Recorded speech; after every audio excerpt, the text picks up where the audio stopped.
મધ્યપ્રદેશના ગુના જિલ્લામાં લવ જિહાદનો એક વિચિત્ર કિસ્સો સામે આવ્યો છે। ગુનામાં એક યુવકે પોતાનું નામ બદલીને ઇન્સ્ટાગ્રામ પર 20 વર્ષની યુવતી સાથે મિત્રતા કરી અને પછી પ્રેમનો ડોળ કર્યો હતો। તે પછી તેમનો સંબંધ લગભગ 1.5 વર્ષ સુધી ચાલ્યો હતો અને ત્યાર પછી યુવતીએ એક ભયાનક આરોપ લગાવ્યો હતો। તેણીએ જણાવ્યું હતું કે તે તેની સાથે બળાત્કાર કરતો હતો અને તેને મારતો હતો। તેણીએ તેના પર ધર્મ બદલવા માટે દબાણ પણ કર્યું હતું। જ્યારે વાત બહુ વધી ગઈ તો તે યુવતીએ તેનો પ્રેમી વિરુદ્ધ પોલીસ સ્ટેશનમાં કેસ નોંધાવ્યો છે। યુવતીના રિપોર્ટના આધારે પોલીસે હુમલો, બળાત્કાર અને સહિતની વિવિધ કલમો હેઠળ કેસ નોંધ્યો છે।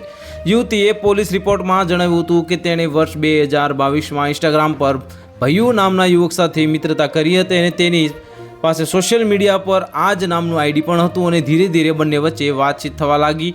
યુવક ગુનાનો રહેવાસી હતો અને એટલે બંને મળવા લાગ્યા હતા। આ દરમિયાન બંને એક સાથે ફરતા હતા અને સાથે ઘણા ફોટા પણ પડાવ્યા હતા। આ દરમિયાન યુવકે યુવતી સાથે ઘણી વખત બળજબરીથી શારીરિક સંબંધ બાંધ્યો હતો અને અશ્લીલ વિડીયો પણ બનાવ્યો હતો જે વાયરલ કરવાની ધમકી આપી હતી અને તેની સાથે મારપીટ પણ કરી હતી।